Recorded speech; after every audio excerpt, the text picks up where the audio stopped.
Bella, quickly sign this prenup agreement. On a quiet afternoon in a house that smelled of old money and older grudges, a woman named Evelyn Whitmore slid a single document across a long mahogany table, and she was smiling. She had waited years for this the moment she believed would finally protect her family's fortune from the woman she had never wanted at her table in the first place. Evelyn believed she was closing a door. She believed she was drawing a line between what belonged to the Whitmore name and what belonged to an outsider who had married into it. She had no idea, as she pushed that paper forward with such quiet satisfaction, that the woman sitting across from her did not need protecting from the family fortune, because she already owned it. Every building, every account, every share Evelyn thought she was defending already belonged to Bella Hartley. "This is simply the smart thing to do," Evelyn said, folding her hands neatly in front of her, her voice carrying the calm authority of a woman who had rehearsed this moment many times in her mind. "Every family with something worth protecting does this. It has nothing to do with how I feel about you, Bella. It has everything to do with protecting what Gerald built." She said his name the way she always did when she wanted to remind everyone in the room exactly whose legacy was at stake, as though invoking her late husband alone was enough to end any objection before it began. Nate shifted uncomfortably in his seat beside his wife, saying nothing, his eyes fixed somewhere on the table between them. Bella looked down at the prenup, at Evelyn's careful, deliberate handwriting in the margins, at the clauses designed to strip her of any claim to what the family called their legacy. She did not laugh. She did not argue. She simply reached for the pen Evelyn had already placed beside the document, because some part of her understood that Evelyn was not protecting anything. Evelyn was about to sign away the last piece of leverage she thought she had, without knowing it, in a room full of people who believed they understood exactly what was happening. "Take your time," Evelyn added, almost gently, mistaking Bella's silence for hesitation. "I know this must feel difficult, but someday you'll understand I did this to protect this family, not to hurt you." Nobody at that table, not Evelyn, not her son, not the family lawyer standing quietly by the window reviewing his notes one final time, understood the truth Bella had carried alone for years. The lawyer, a soft-spoken man named Harold Chen, who had drafted contracts for the Whitmore family for over a decade, cleared his throat and asked if Bella had any questions before signing, a routine formality he had repeated in dozens of similar rooms for other families. Bella shook her head slowly, her eyes moving once more across the page, lingering for just a moment on the section outlining exactly what she would be forfeiting should the marriage ever end. A signature was about to be placed on a piece of paper that everyone believed would end Bella's power in this family. In reality, it was about to end Evelyn's. To understand how a woman could sit calmly across from the person trying to erase her and sign away rights to a fortune she secretly controlled, you have to go back to the beginning, long before the wedding, long before the prenup, long before Evelyn ever knew Bella's name. You have to understand what Whitmore Enterprises actually was, not the story the family told at galas and shareholder dinners, but the quieter, more complicated truth of how it came to exist, who truly built it, and who was trusted with its future when nobody else was watching. Because the story Evelyn believed about her own family, the story she had told herself for years, was never the whole story at all. Whitmore Enterprises was not always the empire Evelyn believed she was defending. It began decades earlier as a modest supply company built from nothing by a man named Gerald Whitmore, a man who valued loyalty and sharp instincts far more than he ever valued bloodline. Evelyn stood beside him for most of that rise, proud of the name, proud of the image, but never quite as involved in the decisions that actually built the company as she liked to believe. Gerald trusted very few people completely. As the years went on, one of those people was not his wife. And long before Bella ever fell in love with his son, she had already become the one person inside that company Gerald trusted more than anyone else alive. Bella signed her name slowly, deliberately, watching the ink settle into the page as Evelyn's smile widened just slightly across the table. "There," Evelyn said softly, sliding the document toward Harold to be finalized, her tone almost warm now that the moment she had waited for had finally arrived. "Now we can all move forward as a family." She had no idea, as she said those words, how completely they would come to mean something entirely different than she intended. What happens next in this story reshapes everything this family believed about power, loyalty, and the quiet woman they spent years underestimating, without ever once asking who she truly was, or what she had spent all this time quietly protecting. To truly understand the woman Evelyn Whitmore underestimated for years, you have to go back to a version of Whitmore Enterprises that no longer exists in most people's memory. a small regional supply company run out of a modest office by a man named Gerald Whitmore, who built his reputation not on charm or connections, but on an almost obsessive attention to who could be trusted and who could not. Gerald grew up watching his own father lose a business to partners who cared more about appearances than integrity, and he carried that lesson into every decision he made as an adult. He was polite to almost everyone. He was completely honest with very few. Evelyn, his wife, stood beside him through the early years, proud of the growing name attached to their family, but never quite as close to the daily decisions as she believed herself to be.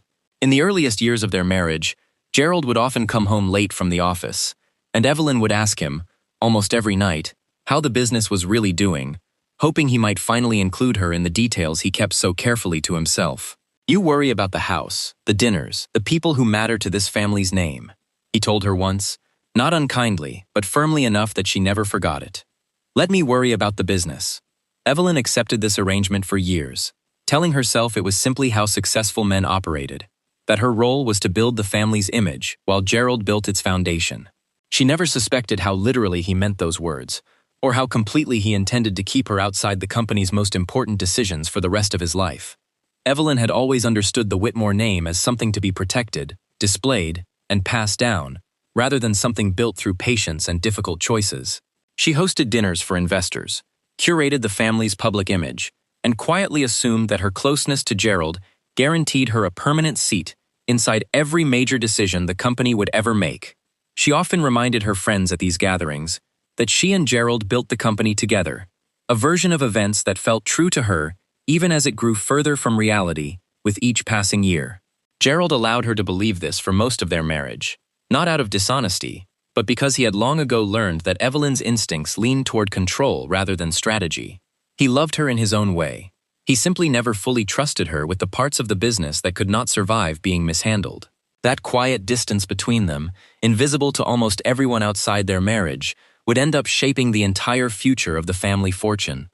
Bella Hartley entered this world almost by accident, hired as a junior financial analyst into a company she initially knew very little about, brought on to review reports most senior employees considered far too tedious for their attention. She was not raised around wealth. She grew up in a household where every dollar had to be accounted for, where her parents worked long hours simply to keep their small family stable, and that upbringing shaped the way she approached numbers, contracts, and people.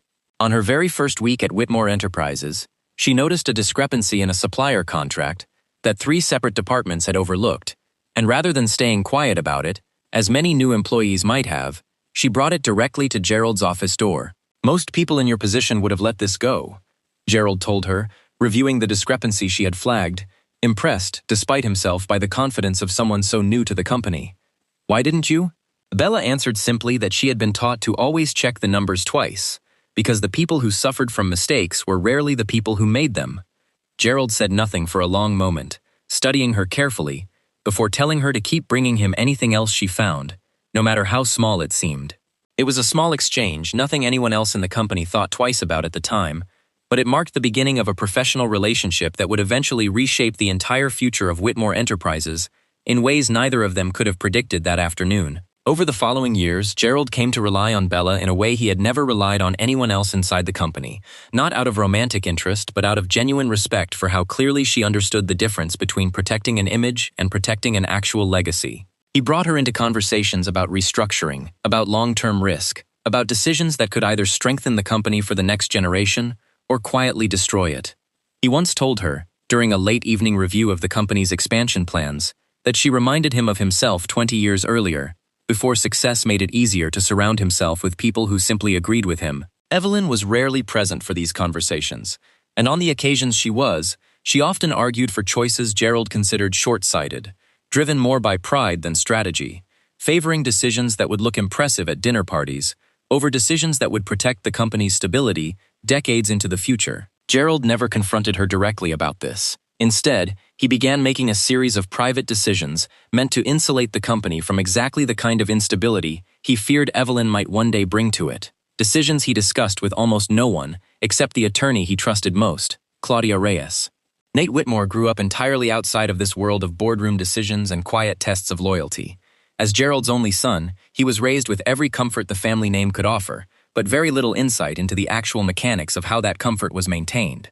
He admired his father from a distance, respected the Whitmore name without fully understanding what it represented, and spent much of his early adulthood more interested in building his own path, working for several years at a smaller firm, unrelated to his family's business, before eventually being drawn back toward the world he had spent so long trying to define himself outside of. Nate met Bella at a mutual friends gathering years after she had already established herself within Whitmore Enterprises, though neither of them realized the connection at first, since Nate rarely involved himself in company matters, and Bella had learned, long ago, to keep her professional life separate from her personal one. "What do you do?" he asked her that evening, expecting the kind of answer most people gave at these gatherings, something vague and easily forgotten. Bella told him only that she worked in finance, offering little else, a habit she had developed over years of protecting the details of her career from people who might treat her differently once they learned exactly where she worked. Nate found himself drawn to her immediately, not because of anything related to money or status, but because she asked him thoughtful questions and listened carefully to his answers, a quality he found increasingly rare among the people his family usually introduced him to. Their relationship developed slowly over the following months, built on long conversations that had nothing to do with either of their families. Dinners where Nate spoke openly about wanting to prove himself outside his father's shadow, and quiet weekends where Bella allowed herself, for the first time in years, to imagine a life built on something other than careful professional distance. She never lied to him about her past at Whitmore Enterprises, but she also never volunteered the full extent of it, telling herself repeatedly that it simply had not come up yet, that there would be a better time to explain everything once their relationship grew more serious. That better time kept arriving and passing without her ever fully taking it, until eventually so much time had gone by that the omission itself began to feel far heavier than the original truth ever would have.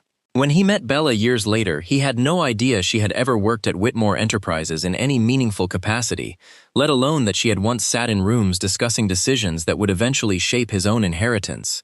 To him, she was simply a woman whose intelligence and quiet confidence stood out immediately among everyone else he had ever dated.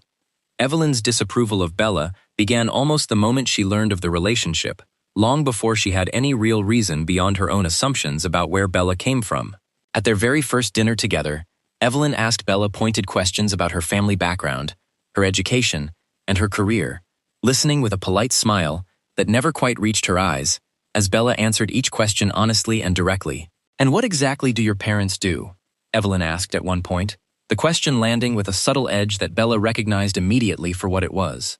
Bella explained calmly that her parents had worked ordinary jobs their entire lives, prioritizing stability over ambition, providing her with a childhood built on discipline rather than luxury. Evelyn nodded slowly, offering only a brief, "How resourceful of you," before changing the subject entirely, a response Nate barely registered at the time, but one Bella carried with her long afterward, understanding exactly how Evelyn had already begun categorizing her. She saw an unremarkable background where Nate saw strength. She saw an unremarkable background where Nate saw strength. She saw an unremarkable background where Nate saw strength.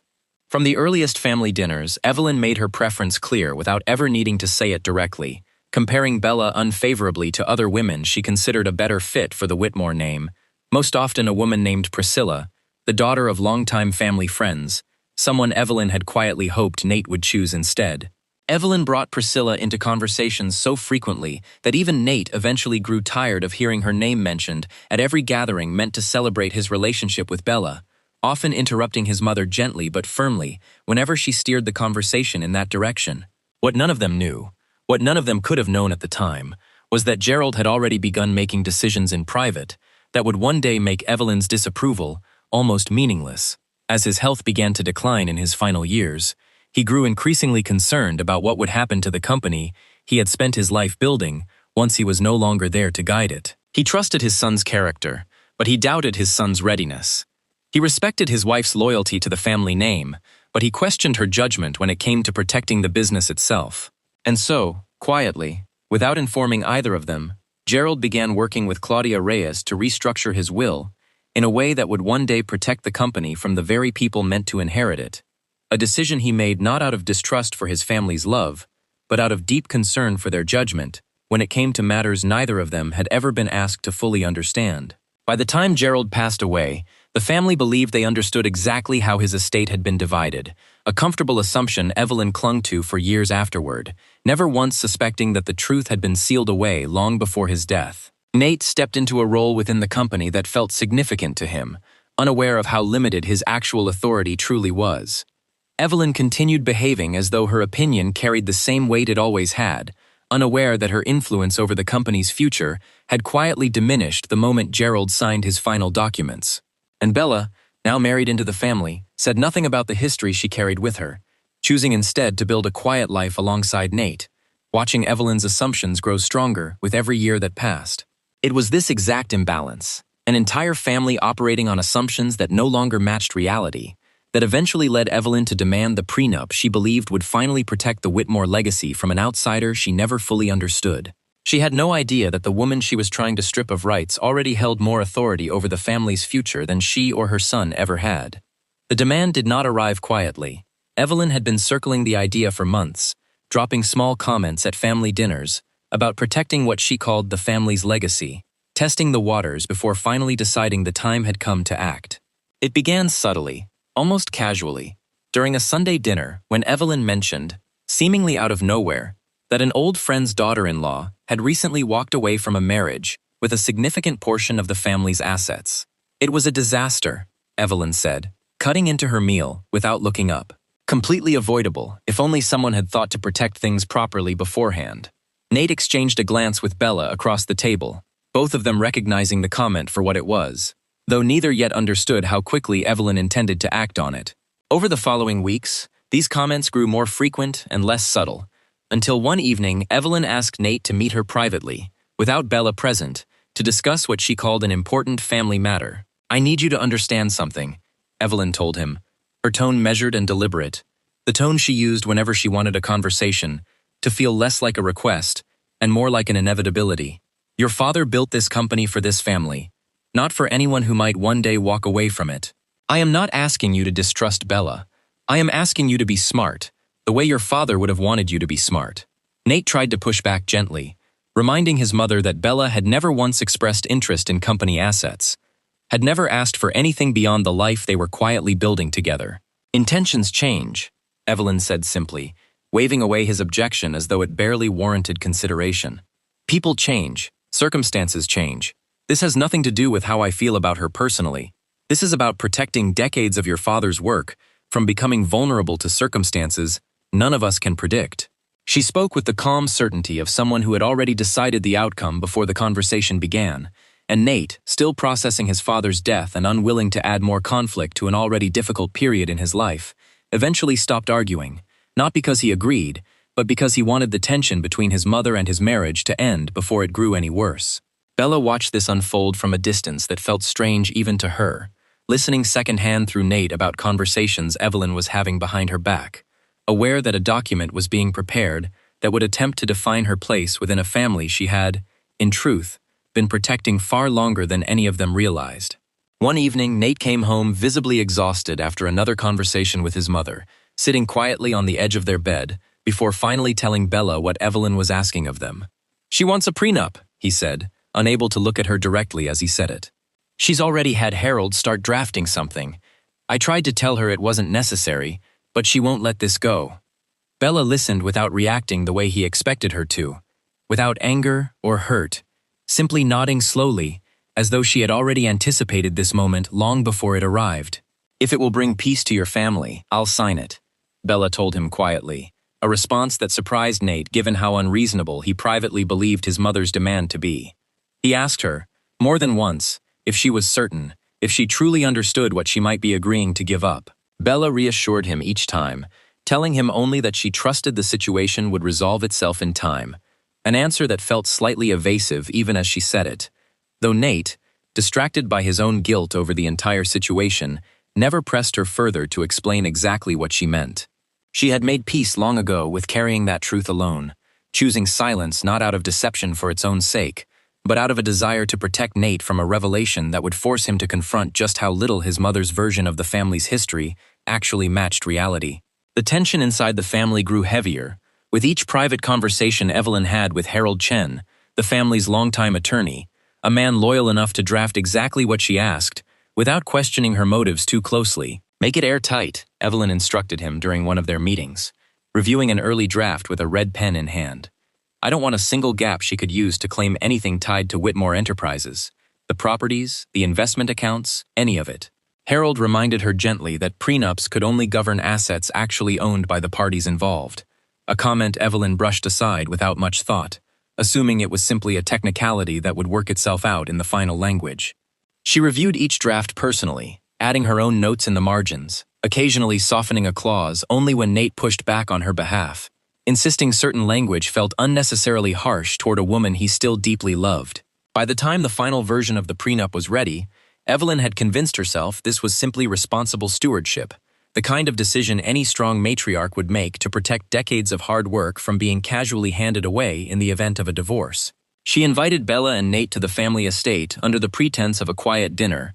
Though everyone at the table understood the true purpose of the gathering, the moment the document appeared, resting beside Evelyn's plate throughout the entire meal, like an unspoken guest at the table, conversation that evening felt strained in a way none of them acknowledged directly.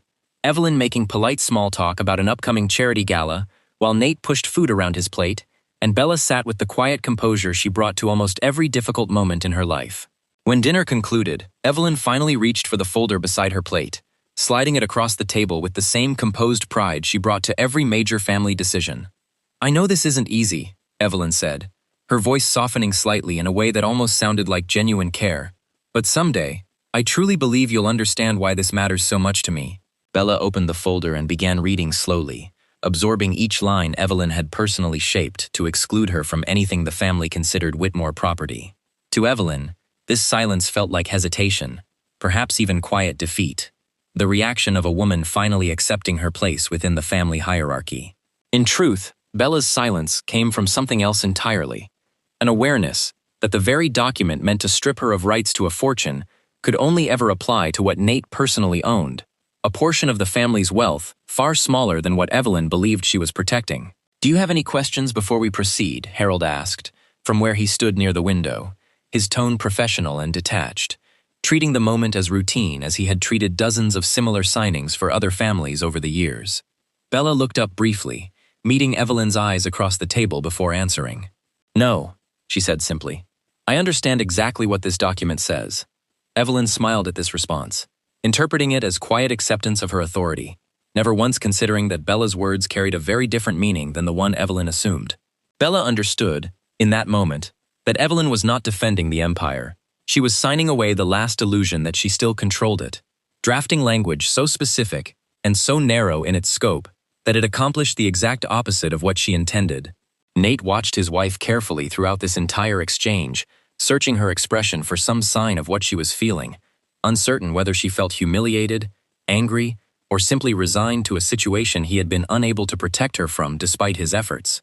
He had agreed to this moment reluctantly, hoping it would finally bring an end to months of pressure from his mother, never once suspecting the deeper significance behind his wife's calm demeanor. At one point, he reached under the table and took her hand, a small, private gesture meant to communicate an apology he could not fully put into words in front of his mother. Bella squeezed his hand gently in return, grateful for the gesture even as she carried a truth about that entire evening neither he nor his mother yet understood.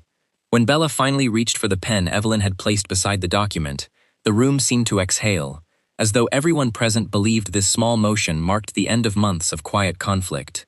Evelyn's smile widened slightly, convinced she had successfully protected her family's future from the very person she had spent years trying to keep at a careful distance. There, Evelyn said softly, as Bella signed her name, sliding the document toward Harold to be finalized. Now we can all move forward as a family, without this hanging over us any longer. She watched Bella sign with the same composed grace Bella carried into every difficult moment, unaware that she was witnessing something far more significant than the resolution of a family disagreement. She was watching the final piece of her own assumed authority quietly slip away, sealed not by Bella's silence, but by her own hand, in a document she had drafted with such pride, believing until the very end that she was the one holding all the power in that room. As Harold gathered the signed papers into his folder, Evelyn reached across the table and, for the first time in the entire relationship, took Bella's hand in what almost resembled genuine warmth. "Welcome to this family, truly," she said. the words carrying an unintended irony that would not become clear to her for months to come. Bella accepted the gesture graciously, offering only a small, quiet smile in return, aware that the woman across from her had just unknowingly signed away far more than she could possibly understand in that moment. In the weeks following the signing of the prenup, Evelyn moved through the family estate with a confidence that had been missing for months, as though a great weight had finally lifted from her shoulders. She believed she had settled the matter permanently, that Bella now understood her limits within the family, and that the future of Whitmore Enterprises was finally secure from any outside influence. She began speaking more openly at family gatherings about long-term plans, about who should sit where at the next shareholder meeting, about how she envisioned the company's leadership evolving over the coming years. At one dinner, she raised her glass and toasted to what she called a new chapter for the Whitmore family, one built on clarity and proper structure, unaware that the very structure she believed she had secured no longer matched reality in any meaningful way. Emboldened by what she believed was a clear victory, Evelyn began taking steps to further distance Bella from any involvement in company matters, insisting to Nate that it was time to formalize a leadership structure that reflected what she called proper family values. "You are ready for this," she told Nate during a private lunch at her home, sliding a folder of proposed organizational changes across the table toward him. "Your father would be proud to see you finally stepping into your role." Nate flipped through the pages slowly, noticing that several senior positions were being restructured in ways that consolidated more decision-making power directly under his and Evelyn's joint authority, a detail he did not think to question at the time, trusting his mother's judgment on matters he still did not fully understand. She suggested, gently at first and then more directly, that Nate should begin taking on a more visible public role within the company, appearing at investor meetings, addressing the board directly, positioning himself as the face of Whitmore Enterprises going forward. She spoke privately with several board members over the following weeks, framing this transition as a natural next step for a company preparing for its future, always careful to mention Bella only in passing, treating her as a spouse to be managed, rather than someone with any real stake in the company's direction. One board member, an older executive named Frank Delgado who had worked alongside Gerald for nearly 15 years, asked Evelyn directly during one of these conversations whether Bella would have any formal role in the restructuring being discussed. "Bella has never expressed interest in that side of things," Evelyn answered smoothly, brushing off the question with practiced ease.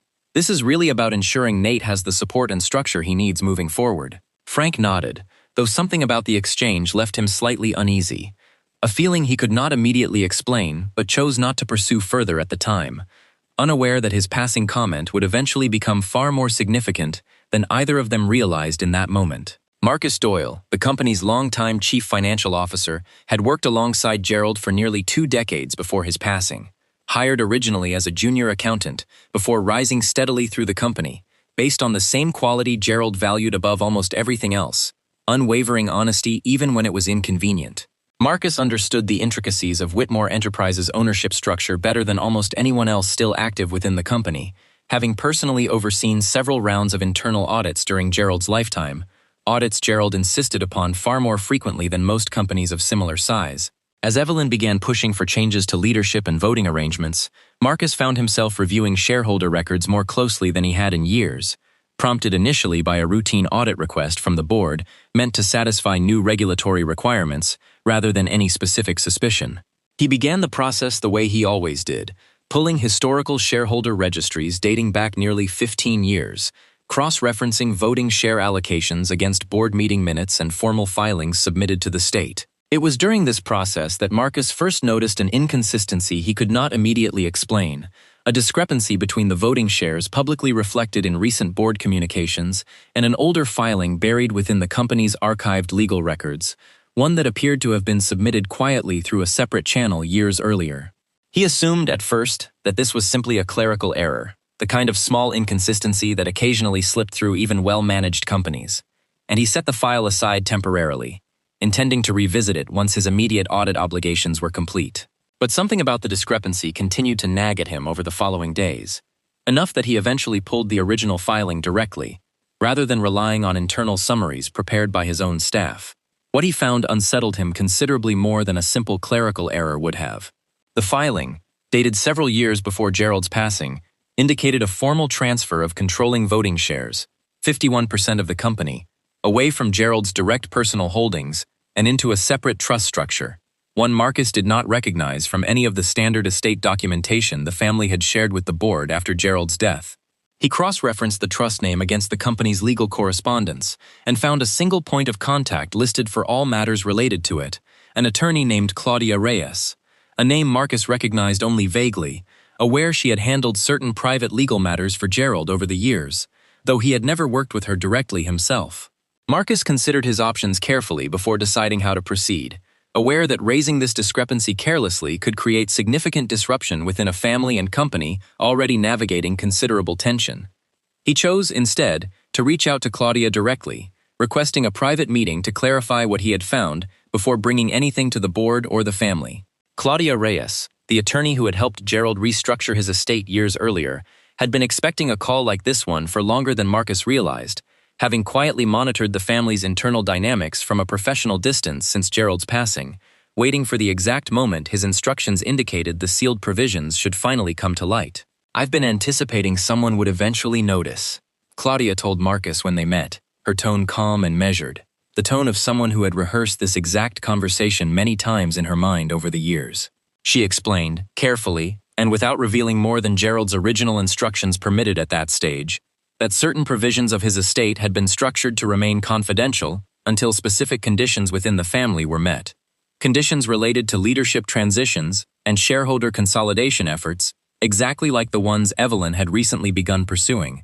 Marcus asked directly whether this meant the company's current leadership understood their actual authority incorrectly, a question Claudia answered only indirectly, telling him simply that the full picture would become clear when the time was right, and that time, she believed, was rapidly approaching.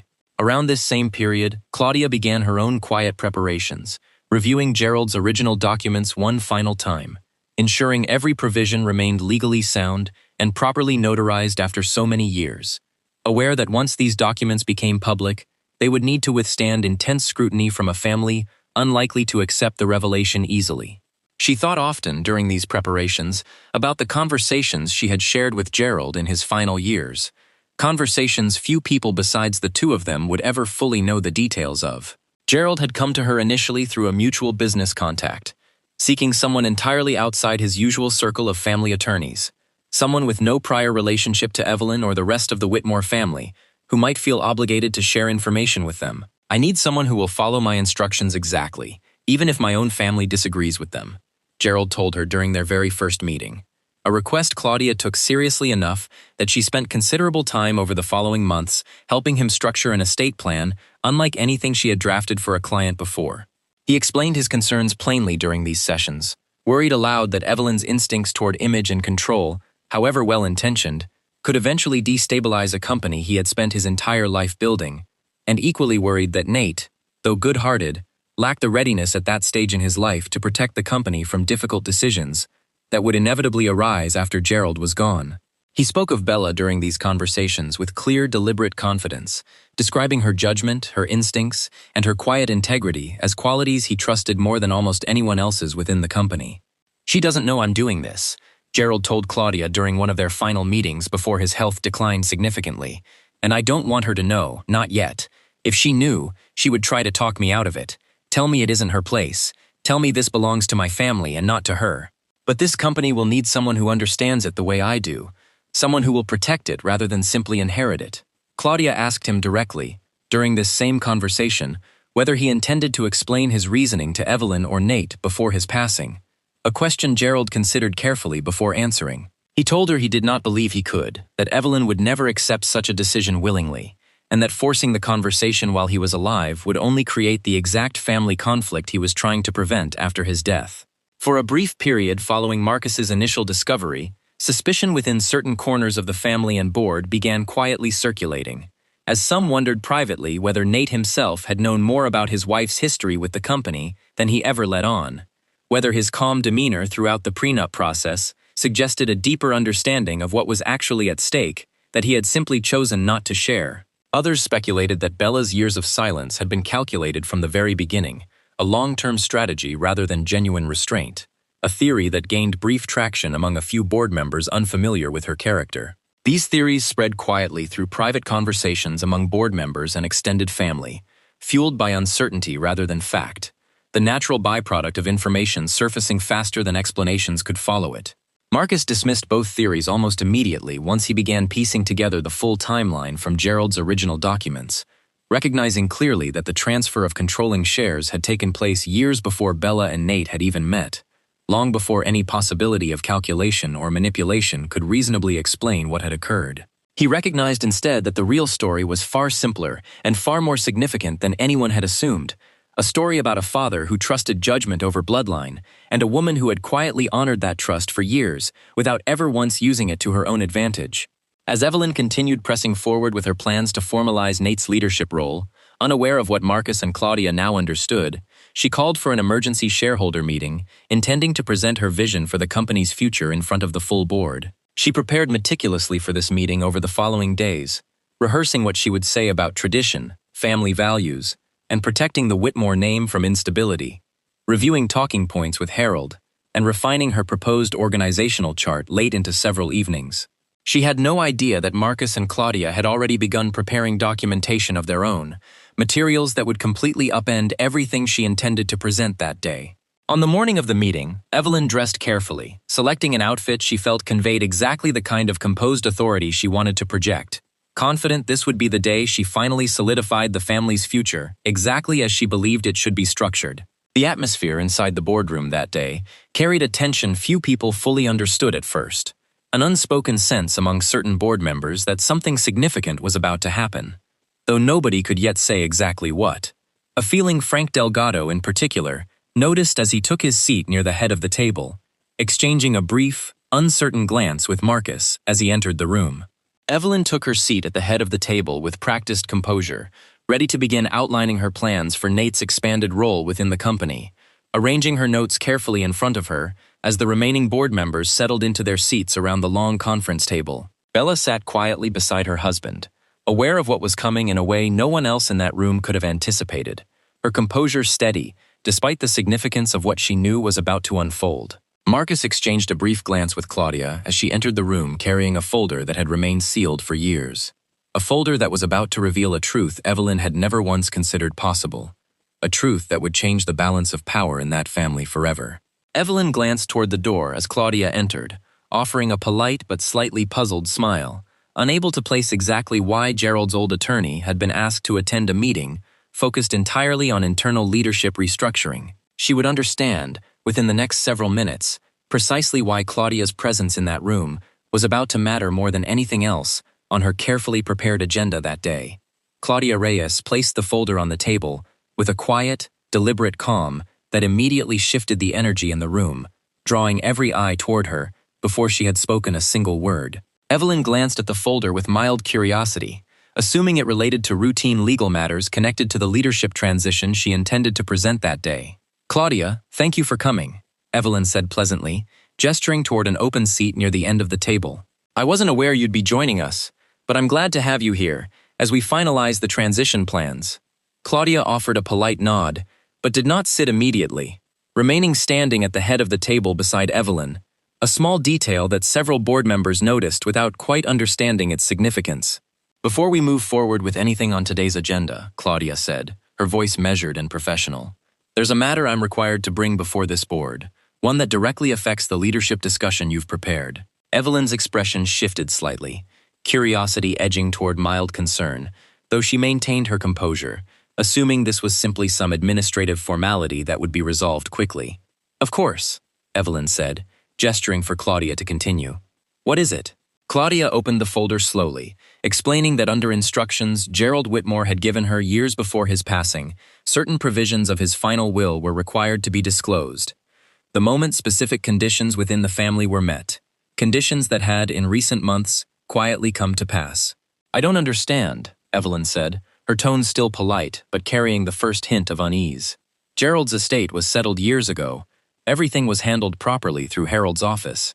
Claudia nodded patiently, acknowledging that the estate matters handled through Harold's office had indeed been accurate and complete regarding the assets Evelyn and Nate were aware of, but explained that Gerald had separately structured a confidential provision years earlier, one intentionally kept outside the standard estate process at his explicit request. She reminded the board of something most of them barely remembered, that Gerald had restructured significant portions of his estate privately in his final years, working directly with her rather than through the family's longtime attorney, a detail that visibly unsettled Evelyn as she processed what this might mean. "What kind of provision?" Nate asked, speaking for the first time since the meeting began, his voice carrying a note of concern he had not expected to feel until this moment. Claudia turned toward him gently before answering. "Your father had grown increasingly concerned in his final years about the future stability of Whitmore Enterprises," she explained, worried that decisions driven by pride or personal preference could eventually threaten everything he built. Rather than leave controlling ownership in the hands of family members he loved but did not fully trust with the company's direction, he made a decision that would have shocked almost everyone in this room years earlier. Evelyn's hands tightened slightly on the table in front of her, though she said nothing, waiting for Claudia to continue. "He transferred controlling ownership of Whitmore Enterprises," Claudia said, her voice steady, 51% of all voting shares, into the hands of the one person he believed could protect it without being swayed by family politics. The room fell silent for a long moment, every board member turning instinctively toward one another, searching for some indication of who this might refer to, before Claudia finally continued. "That person is Bella Hartley." Evelyn's face went pale, her mouth opening slightly, as though to respond before any actual words emerged. Frank Delgado, seated further down the table, looked toward Bella with an expression somewhere between disbelief and dawning understanding, recalling suddenly a comment Gerald had made to him years earlier about trusting Bella's instincts more than almost anyone else in the company, a comment he had dismissed at the time as simple professional praise rather than a genuine indication of what was actually happening behind the scenes. "That's not possible," Evelyn finally said, her voice tight, controlled anger beginning to break through her composure. "Gerald would have told me. He would have told his own wife about something of this magnitude." Claudia's expression remained calm, sympathetic even, though she did not soften the truth of what she said next. "He specifically instructed me not to share this with you while he was alive, Evelyn. This transfer took place long before Bella ever married into this family, based entirely on her performance and judgment during her early years working alongside him at the company." Evelyn turned sharply toward Bella, searching her face for some sign of guilt or manipulation, finding instead only the same quiet composure Bella had carried throughout every difficult moment of the past several months. "You knew," Evelyn said, her voice rising slightly. "You knew this entire time and said nothing." "I did," Bella said simply, her voice calm but firm, meeting Evelyn's gaze directly for the first time in months. "I made a choice not to share it, not out of deception toward this family, but because I understood how difficult it would be for everyone to accept, and because I never wanted this truth to be the reason Nate questioned his own family's history before he was ready to." Nate sat frozen beside her, absorbing this exchange in stunned silence, his mind moving rapidly through years of small memories that suddenly made far more sense than they ever had before. Offhand comments his father had made about Bella's early years at the company, moments he had never thought twice about at the time. He looked at Bella, searching her expression for confirmation, and found only quiet steadiness, the same composure she had carried throughout the entire ordeal. As the room absorbed this revelation, Claudia moved to the second and far more devastating piece of information she had come prepared to share that day. "There's something else the board needs to understand," she continued. "Something directly connected to the prenup Evelyn insisted upon several months ago." Evelyn's head snapped toward Claudia immediately, her expression hardening into something closer to disbelief mixed with growing dread. "The prenup," Claudia explained, "can only legally apply to assets owned directly by Nate at the time of signing. Since Bella's controlling ownership of Whitmore Enterprises had already been established years before the marriage even took place, and had never legally belonged to Nate in the first place, that document has no effect whatsoever on Bella's authority over this company." "So it did nothing," Evelyn said quietly, almost to herself, the reality of the situation finally settling over her. "All of it. Every conversation, every draft, every clause I fought for.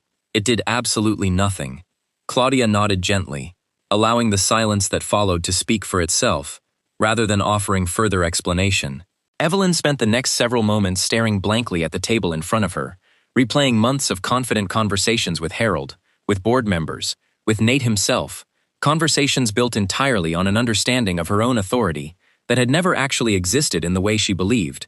She had spent months protecting something that was never hers to protect, drafting careful, aggressive language against a threat that, in reality, held far more power over the family's future than she ever had herself. Nate finally spoke, his voice quiet but steady, breaking the heavy silence that had settled over the room. "Why didn't you just tell me?" he asked Bella directly, his tone carrying more confusion than anger. Genuine hurt beneath the question rather than blame. Bella turned toward him fully, her expression softening in a way it had not throughout the entire meeting. "Because the moment I told you," she said gently, "you would have had to see your mother differently, immediately, without any time to process it on your own terms. I wanted to protect you from that, for as long as I could, even if it meant carrying this alone longer than I probably should have." Nate said nothing for a long moment, absorbing her words, before reaching quietly for her hand under the table, a small gesture that spoke more than anything either of them could have said aloud in that room full of people. Evelyn's composure, so carefully maintained throughout years of family gatherings and boardroom appearances, finally began to crack in front of the very people she had spent so long trying to impress.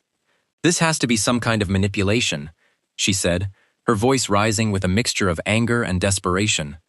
"Gerald would never have made a decision of this magnitude without telling me. This has to be something Bella arranged somehow, some kind of scheme." Claudia calmly presented the original documents, signed and notarized years earlier, along with Gerald's own written explanation for his decision, a document he had prepared specifically anticipating a moment exactly like this one. "Gerald anticipated you might respond this way," Claudia said, sliding a separate, sealed letter across the table toward Evelyn. "He asked me to give you this personally, when the time came." Evelyn stared at the envelope for a long moment, before finally opening it with trembling hands, reading Gerald's handwriting for the first time in years. A letter he had written specifically to explain, in his own words, why he made the choice he did. The room remained silent as she read, her expression shifting through disbelief, anger, and finally something closer to quiet devastation as she absorbed her late husband's own explanation for keeping something so significant from her for so long. Board members who had sat quietly through years of Evelyn's confident leadership now looked at her differently, watching the foundation of her authority dissolve in real time, some with sympathy, others with the quiet recalibration of people reassessing exactly who truly held power within the company moving forward. By the end of that meeting, everything the family believed about their own history had shifted entirely. Evelyn, who had walked into that boardroom prepared to announce Nate's expanded leadership role, now found herself facing the reality that she held far less influence over the company than she ever had. Her carefully prepared notes for the day sitting untouched and irrelevant on the table in front of her.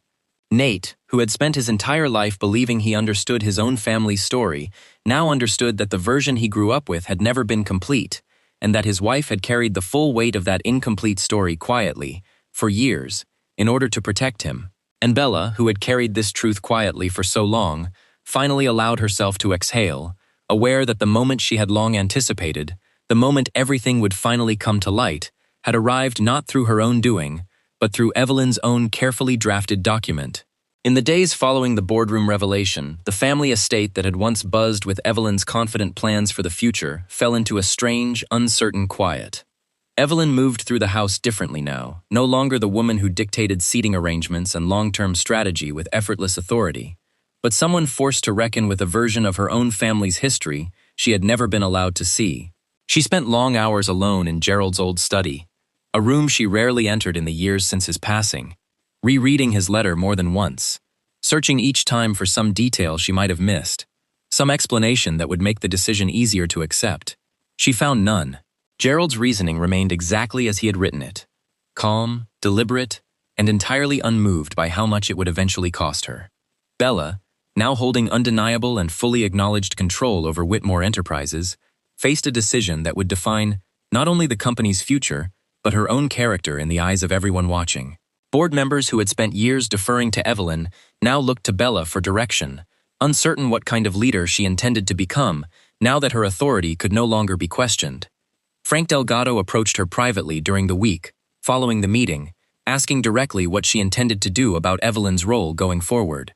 "Some people expect you'll remove her from everything," he said carefully, watching Bella's expression for any sign of what she was truly considering. "After everything she tried to do, no one on this board would blame you."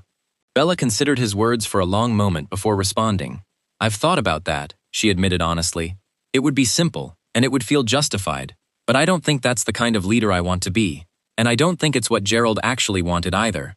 Frank studied her carefully, nodding slowly, recognizing in that moment exactly why Gerald had trusted her judgment so completely all those years ago. Instead, Bella chose a different path, one that surprised even those who thought they understood her best. She restructured the board to formally remove Evelyn's voting authority over major company decisions, ensuring that the instability Gerald had feared could never again threaten the future of what he built, while still allowing Evelyn to retain a ceremonial presence within certain company events and family gatherings, a decision that reflected restraint rather than weakness. She met with Evelyn privately before making the changes official, choosing to explain her decision directly rather than allowing Evelyn to hear about it secondhand through the board. "I'm not doing this to punish you," Bella told her, sitting across from the same table where the prenup had once been signed, the room carrying an entirely different weight now than it had months earlier.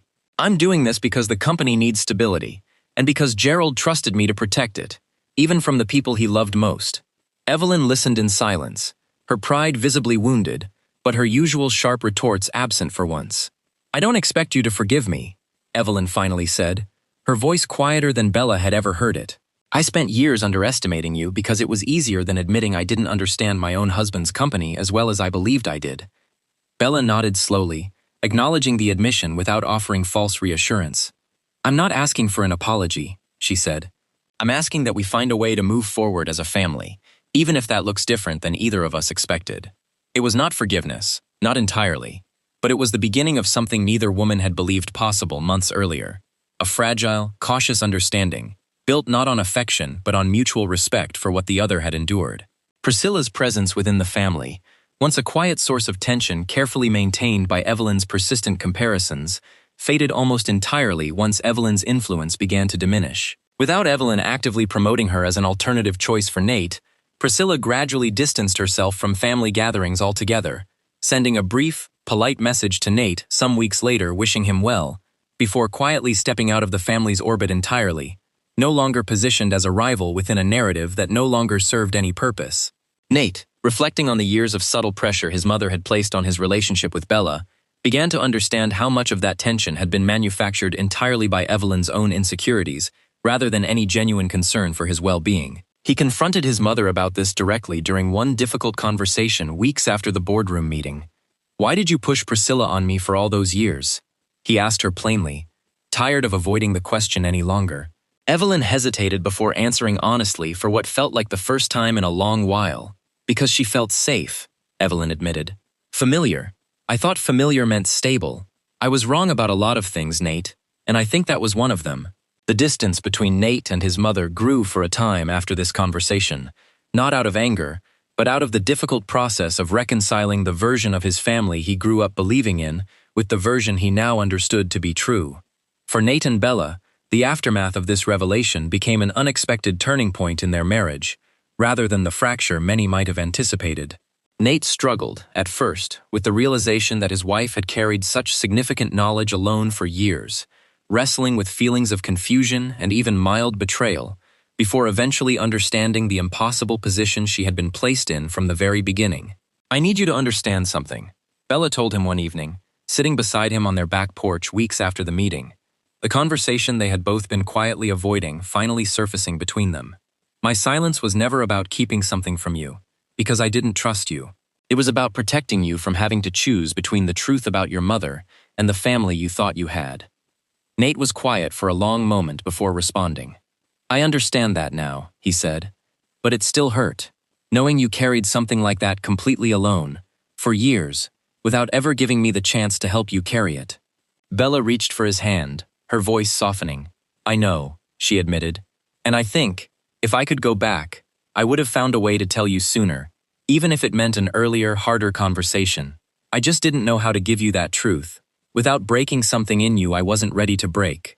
Over the following weeks, they spoke more openly than they ever had before, working through the layers of trust that needed rebuilding, not because anything malicious had occurred between them, but because true intimacy required more honesty than either of them had previously allowed room for.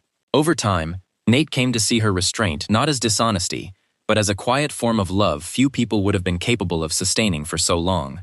As the dust settled and Whitmore Enterprises moved forward under Bella's steady leadership, the family slowly adjusted to a new reality, shaped less by inherited assumptions and more by earned trust. Evelyn, humbled by an experience she could never have anticipated, began to reconsider years of judgments she had made about a woman she once viewed as beneath her family's name.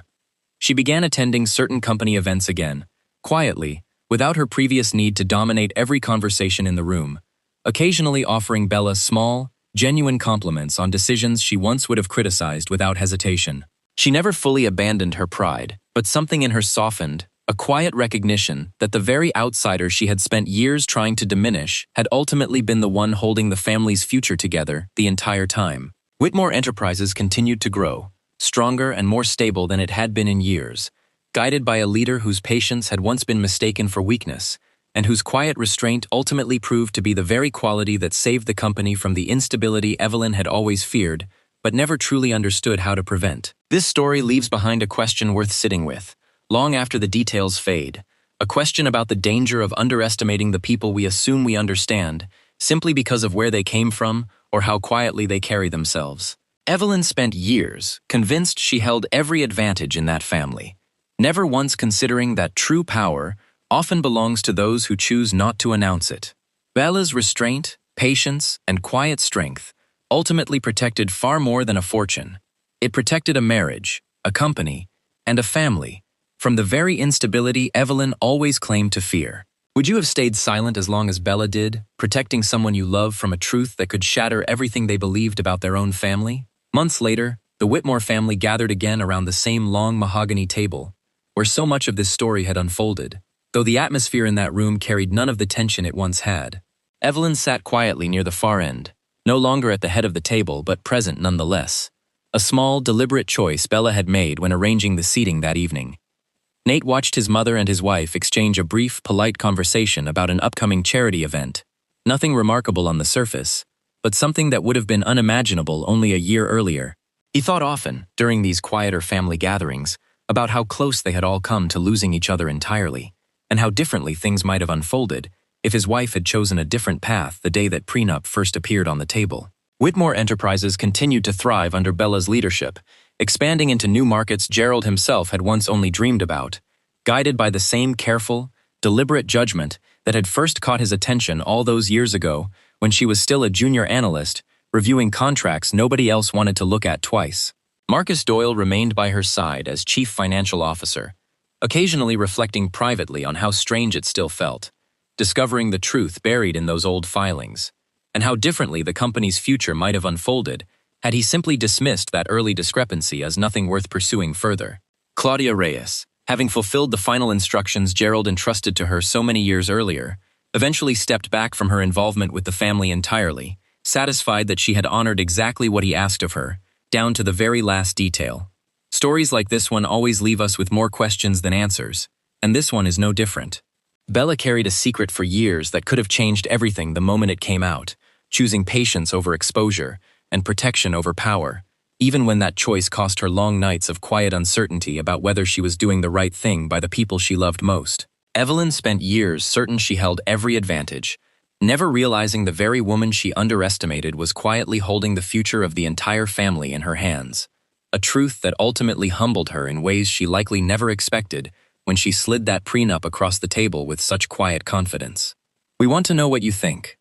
Do you believe Bella made the right choice by staying silent for so long, or do you think the truth should have come out much sooner, before so much damage was done between a mother and her son? Would you have handled Evelyn's role in this story with the same restraint Bella showed, or would you have made a different choice entirely, one built more on justice than patience? These are the questions that make stories like this one worth talking about long after they end, and we would genuinely love to hear your perspective. Let us know in the comments below exactly where you are watching from tonight, because we truly love hearing from all of you around the world and seeing just how many different places these stories reach. If this story kept you close until the very end, wondering what Evelyn would do once she finally understood the truth, wait until you hear what happens in our next story, one that begins with a woman discovering a hidden account under her husband's name the night before their 20th anniversary, a discovery that unravels far more than anyone in that family ever expected, revealing secrets that had been quietly building for almost as long as their marriage itself. These stories remind us that the people we think we know best often carry entire histories we never see coming, and that patience, quiet strength, and truth almost always find their way to the surface eventually, no matter how long they remain buried. If you want to be here the moment the next story goes live, make sure you are subscribed at Tales by T+, so you never miss what is coming next. And if this story moved you in any way, a like on this video helps us bring you many more stories just like it. Thank you for spending this time with us, for staying until the very end. We will see you very soon in the next one.